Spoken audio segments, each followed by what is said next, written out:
How to gently overcome social anxiety in college for those who are always alone, yet long to be understood. Have you ever felt like this? You want to speak to your classmates between classes, but the words won't come out. You avoid gatherings, afraid of being awkward, ignored, or exposed. You constantly worry about what others think of you. Do they find you strange, boring, invisible? Maybe you think you're not outgoing enough, not sociable, a bit weird. But in truth, you're simply more sensitive, more sincere, and more afraid of being hurt. This experience has a name: social anxiety. In college, a new environment full of strangers, fast-paced connections, and pressure to fit in can make social anxiety even stronger. It can start to affect your studies, your emotions, and even your sense of identity. But please remember this: you are not broken. You are not weak. You are not a failure. You are simply learning how to protect yourself, while slowly moving closer to others in a world that feels overwhelming. Part 1.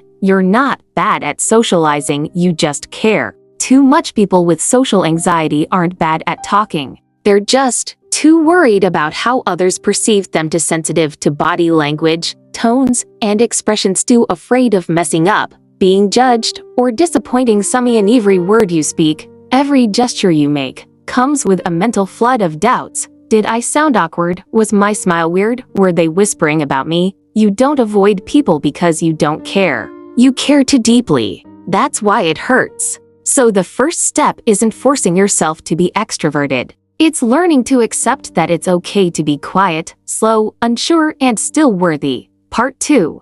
In college, practice small, safe social moments. You don't have to defeat social anxiety. You can practice, adapt, and build quiet confidence. Here are some gentle ways to start. 1. Practice low-stress interactions. Smile or nod at a classmate. You don't have to speak yet, just let yourself be seen. Ask a small question between classes. Do you remember the homework? In the cafeteria, hallway, or library? Try saying something simple like, "Are you waiting too?" These are small but powerful steps in proving to yourself, "I can do this." 2. Choose shared interest environments. Join a club, volunteer group, or project-based group discussion. You'll have a common focus, no small talk needed. You're doing something together, not trying to socialize. The conversation flows more naturally, with less pressure. 3. Prepare little scripts ahead of time.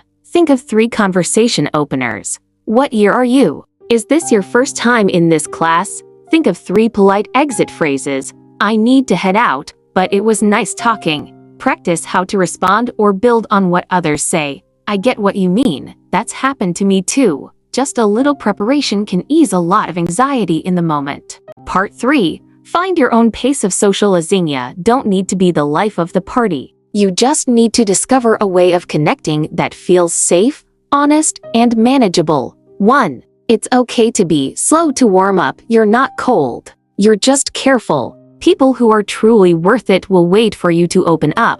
2. Don't see alone time as failure. It's how you recharge when socializing drains you. It's not avoidance, it's self-care. You can be alone without isolating. Even sitting near others silently is a form of connection. 3. Create a gentle social plan. Set a weekly goal. Message one person. Sit next to someone new. Join one event. Celebrate small wins. I spoke up today. I stayed even though I was nervous. You don't need dramatic changes. You just need to honor your effort. Part 4. Heal the inner belief. From fear of people to trust in yourself. True healing doesn't just come from more practice or bigger crowds. It comes from something deeper, learning to believe you are someone worth being around. Try writing. What are some gentle, thoughtful parts of me? What do I like about myself, no matter how small? Who makes me feel safe, even when I say nothing? Rebuilding self-worth means shifting from, "What do they think of me?" to, "What do I know about myself?"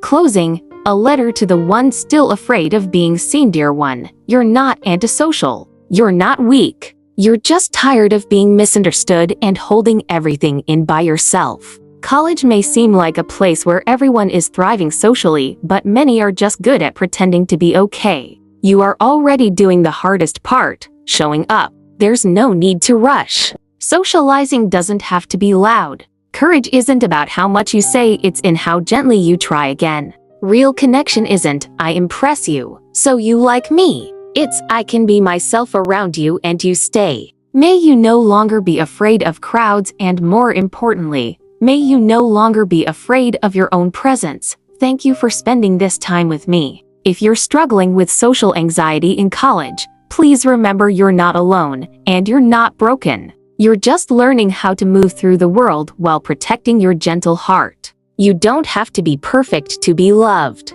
You don't have to be loud to be seen. You're allowed to be quiet, slow, and still worthy of connection. If this video brought you even a little comfort, feel free to leave a comment below with, I'm learning to trust myself, so others know they're not alone either. Take your time, be kind to yourself, and don't forget to subscribe. We'll meet again in another moment of healing. See you soon!